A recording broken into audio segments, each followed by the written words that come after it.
अस्सलामुअलैकुम नाजरीन, मैं हूं उस्मान खान और आप देख रहे हैं द वॉइस ऑफ एशिया। उम्मीद करता हूं कि आप सभी दोस्त खैर व आफियत से होंगे। नाजरीन, इस वक्त की सबसे बड़ी खबर रूस और यूक्रेन यहां तक कि यूरोपीय यूनियन के हवाले से है। यूरोपीय यूनियन और अमेरिका का इत्तेहाद जो कि रूस को दबाने के लिए और दीवार से लगाने के लिए तश्कील दिया गया था, अब ऐसा महसूस हो रहा है, बल्कि साफ दिखाई दे रहा है कि रूस और अमेरिका के दरमियान बनने वाला ये इत्तेहाद जो अमेरिका की सलामती और उसके लिए ढाल का काम कर रहा था, अब ये यूरोपीय यूनियन का इत्तेहाद इस इत्तेहाद का बोझ उठाते उठाते शायद थक चुका है और ये इत्तेहाद अब आखिरी हिचकियां लेता हुआ नजर आ रहा है, क्योंकि एक के बाद एक यूरोपीय मुल्क बेबसी के आलम में रूस के सामने घुटने टेकने पर मजबूर हो रहा है। और अब रूस ऐसा महसूस हो रहा है कि बरसों बाद, 32 साल गुजरने के बाद, अफगानिस्तान में टूटने के बाद आज रूस दोबारा एक सुपर पावर की हैसियत और अपने कद को मनवाने में कामयाब हुआ है। क्योंकि नाजरीन, एक के बाद एक यूरोपीय मुल्क, मतलब आप ये देखिए कि ऑस्ट्रिया, फिर चेक रिपब्लिक, फिर चेकोस्लोवाकिया, फिर उसके बाद हंगरी और अब बल्गारिया ने भी यूरोपीय यूनियन और अमेरिका के साथ किए हुए अपने वादे वईद तोड़ डाले और रूस के सामने सरनिगूं हो गया और रूस की बालादस्ती को कबूल करते हुए उन तमाम तर वादों, उन तमाम तर ऐलानात से पीछे हट गया जो कि यूक्रेन जंग के वक्त पर अमेरिका ने वो वादे इन मुल्कों से लिए थे या इन मुल्कों के सरबराहों से जो कमिटमेंट्स ली थी, उससे आज बल्गारिया भी पीछे हट गया है। और इसका ऐलान बल्गारिया की प्रेस सर्विस ने अपनी काबीना इजलास के बाद किया कि हम रूस के साथ तमाम तर तिजारत का आगाज़ करने जा रहे हैं, हम तमाम तर पाबंदियों से पीछे हट रहे हैं और रूस के साथ तिजारत ना सिर्फ ये कि शुरू कर रहे हैं, ताल्लुकात बहाल कर रहे हैं। और आप ये सुनकर हैरान होंगे कि रूस के साथ ये सारी तिजारत और कारोबार डॉलर में नहीं बल्कि रूसी करेंसी रूबेल में होगी, जो कि रूस की बुनियादी शर्त थी और उसे भी मान लिया गया है। यानी कि यूरोपीय मुल्क पहले डॉलर में भी कारोबार कर लिया करते थे रूस के साथ, लेकिन रूस ने कहा कि अब डॉलर मुझे आप दिखाइए भी मत, मुझसे आप मेरी ही करेंसी में कारोबार कीजिए। लिहाजा उस शर्त को भी मान लिया गया है। और ये पहला मुल्क नहीं है, जैसा कि मैं अर्ज कर चुका हूँ, कि चेकोस्लोवाकिया, चेक रिपब्लिक, ऑस्ट्रिया और फिर हंगरी और अब उसके बाद बल्गारिया, यानी कि एक सिलसिला चल पड़ा है और एक एक करके यूरोपीय मुल्क परिंदों की तरह उड़कर दोबारा रूस के खैमे में जा रहे हैं। क्योंकि बल्गारिया की हुकूमत और उनके तर्जुमान ने इस ऐलान की मजीद वजाहत करते हुए कहा है कि हमने जो वादे किए थे यूक्रेन जंग के आगाज़ पे कि हम रूस के साथ कोई कारोबार नहीं करेंगे, रूसी कंपनियों को अपने मुल्क में कारोबार करने भी नहीं देंगे, रूस पर पाबंदियाँ आयद कर देंगे, रूस के साथ कोई लेन देन नहीं होगा। लिहाजा उन तमाम तर बातों से आज बल्गारिया पीछे हट रहा है और दस्तबरदार हो रहा है और तमाम तर कारोबार और तमाम तर सरगर्मियाँ दोबारा रूस के साथ शुरू हो रही है और डॉलर की बजाय रूसी करेंसी रूबेल में हो रही है।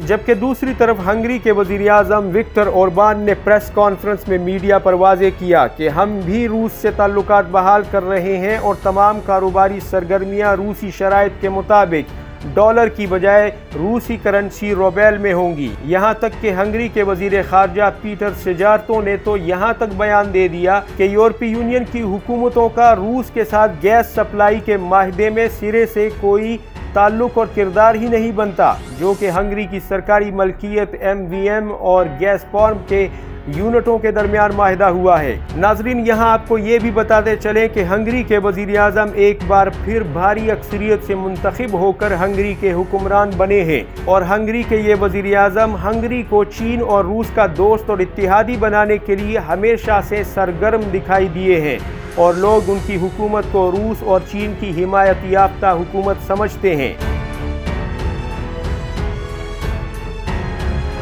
नाजरीन, हंगरी के वज़ीर आज़म विक्टर ओरबान के हवाले से आपको ये भी बताते चले कि उन्होंने पिछले दिनों भी वाज़े किया था कि यूक्रेन के साथ जो जंग रूस लड़ रहा है या रूस ने शुरू की है, वो रूस का बुनियादी और अपना ज़ाती मसला है, ये इलाकाई मसला है। लेकिन अमेरिका और यूरोपीय मुल्क, ख़ास तौर पर कुछ यूरोपीय मुल्क जिनका उन्होंने नाम नहीं लिया लेकिन उन्हें निशाना बनाया, जिसमें से यकीनन फ्रांस और बरतानिया सर फहरिस्त है कि ये मुल्क जब इसमें मुदाखलत कर बैठे और उसके अलावा अमेरिका ने इसमें मुदाखलत की तो इस मसले को इन्होंने आलमी मसला बना दिया। ये एक इलाकाई मसला था। आपको समझना होगा, यूरोपीय यूनियन और अमेरिका को समझना होगा कि रूस एक आलमी ताकत है, एक बड़ी ताकत है, और उसके सामने ठहर पाना और उसके सामने दुश्मनी को मुसलसल जारी रखना आसान काम नहीं है। और इसमें सिर्फ और सिर्फ यूरोपीय यूनियन का नुकसान है, क्योंकि आपने हिमायत की यूक्रेन की और रूस ने जवाब में पाबंदियां लगाई यूरोपीय यूनियन पर। तो यूरोपीय यूनियन को आजमाइश से गुजरना पड़ा, ना कि अमेरिका को। इस बयान के बाद जो हंगरी के वज़ीर आज़म ने दिया था, इस पर काफ़ी यूरोपीय यूनियन में एक शोर मच गया था और एक काफ़ी जो एक अमेरिका और उसके इत्तेहादी यूरोपीय यूनियन में जो उनके ज़बरदस्त इत्तेहादी और वफादार हैं, उन्होंने इस पर इतना बुरा मनाया कि यूरोपीय यूनियन की पार्लियामेंट का इजलास ही बुला लिया और हंगरी के जो 7.5 अरब यूरो उस फंड में से देने थे जो कि यूरोपीय यूनियन के थे, उसे रोकने की इस्तदा भी कर दी और हंगरी को यूरोपीय यूनियन से निकालने के लिए मीटिंग भी बुलवा ली। अगरचे इस मीटिंग का अभी तक कोई फैसला नहीं हो सका कि यूरोपीय यूनियन में हंगरी को रखना है या निकालना है, लेकिन सवाल ये पैदा होता है कि आखिर आप किस किस को यूरोपीय यूनियन से निकालने की धमकी देंगे और कितना मजबूर करेंगे आप किस किस मुल्क को, और कब तक मजबूर करेंगे कि वो आपके साथ खड़ा रहे और रूस के खिलाफ अपनी पोजीशन बरकरार रखे, क्योंकि ये मुमकिन ही नहीं है। सबसे ज़्यादा तकलीफ़ तो इस वक्त जर्मनी को हो रही है। रूस उसे ऐसी सज़ा दे रहा है क्योंकि 55%, जी हाँ 55% ज़रूरत जो गैस की सप्लाई की रूस पूरी करता था जर्मनी की, वो रूस ने बंद की हुई है। और अब तो जर्मनी के चांसलर और जर्मनी के जो कर्ता धर्ता हैं हुकूमत के, वो वाज़े तौर पर कह रहे हैं कि जनाब हमारे 3 एटमी प्लांट हैं जहां से एनर्जी की ज़रूरियात हम पूरी कर रहे हैं, उनमें से एक तो बंद हो चुका है, दूसरा जो है वो इसी साल में बंद हो जाएगा, जबकि तीसरा प्लांट आखिरी प्लांट अगले साल के वस्त तक काम करना छोड़ देगा। यानी आप जर्मनी में देखिए कि मौसम सरमा में जब उनकी गलियों में 2-2 फुट बर्फ़ हर रात जमी होती है और उन्हें हटाया जाता है और फिर ज़िंदगी का पहिया चलाया जाता है, तो वो गैस की ज़रूरत के बगैर कैसे मुमकिन हो सकेगा। यानी आप घरों को गर्म करने, आप कारखानों को चलाने और फैक्ट्रियां और कारोबारों को रवा दवा रखने की बात तो एक तरफ रखिए, ज़िंदगी का पहिया चलाना भी उनके लिए अब मुमकिन नज़र नहीं आता, क्योंकि कहत पड़ चुका है तवानाई का, गैस का, और ये बहरान रूस की पाबंदी की वजह से उन्हें देखना पड़ रहा है। आप पाकिस्तान या इस तरह के दीगर ममालिक में भी सर्दियों के मौसम को देखते हैं, लेकिन आप हमारी गली मोहल्लों में, हमारे रास्तों में अगर कोई सैलाब या पानी आ जाए तो उससे तो मुश्किलात पैदा होती हैं, लेकिन वो चंद दिन की होती हैं। लेकिन यूरोपीय मुल्कों में बर्फ़ पड़ने से जो मुश्किलात होती हैं वो पूरी साल के लिए होती हैं, और पूरा साल ये ममालिक अपने अपने गली मोहल्लों, अपने स्ट्रीट्स को, अपने शॉपिंग मॉल्स को, स्कूल्स को और तमाम तर शाहराहात को साफ़ रखने के लिए, उन्हें बर्फ़ हटाने के लिए, वहाँ पर ट्रैफिक को रमा दमा रखने के लिए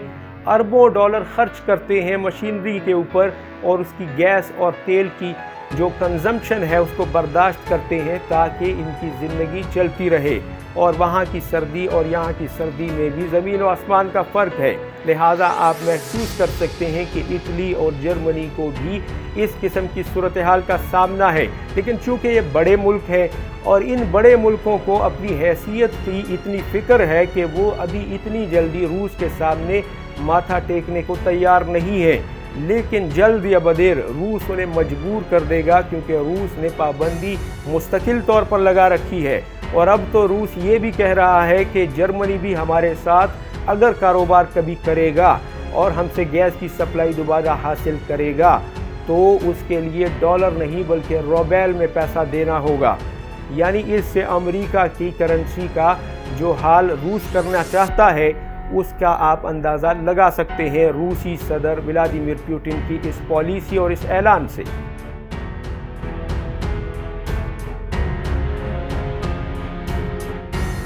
लेकिन नाज़रीन मोहतरम, यहाँ पर अमेरिका को सबकी इस हवाले से भी उठानी पड़ रही है कि पोलैंड, हंगरी, ऑस्ट्रिया, चेक रिपब्लिक और अब बल्गारिया तो बाकायदा तौर पर ऐलान कर चुके हैं कि वो रूस के खेमे में जा रहे हैं। लिहाजा रूस के ख़िलाफ़ अब ये इत्तेहाद घुटनों पर बैठने जा रहा है, और ऐसा महसूस हो रहा है कि अमेरिका के साथ आखिर में सिर्फ बरतानिया और फ्रांस जैसे मुल्क ही रह जाएंगे, क्योंकि तुर्की भी यूनियन का हिस्सा तो है, लेकिन वो रूस का दोस्त भी है, चीन का दोस्त भी है। लिहाजा पीछे यूरोपीय यूनियन में कुछ नहीं बचता जिसमें अमेरिका अपने आप को महफूज कर सके या उन पर तकिया कर सके।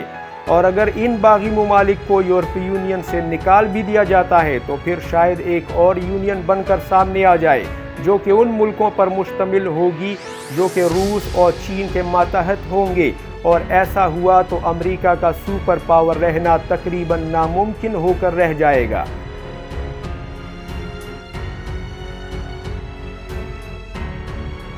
उम्मीद करता हूँ नाजरीन कि आपको ये रिपोर्ट पसंद आई होगी। आपसे मुलाकात होगी अगली वीडियो में। जिन दोस्तों ने हमारे चैनल को सब्सक्राइब नहीं किया उनसे गुजारिश है कि वो हमारे चैनल को सब्सक्राइब करें, वीडियो को लाइक और शेयर करें और बेल आइकॉन को भी दबाना ना भूलिएगा। अल्लाह हाफिज़ व नासिर। पाकिस्तान जिंदाबाद, उम्मत मुस्लिमा पाइंदाबाद।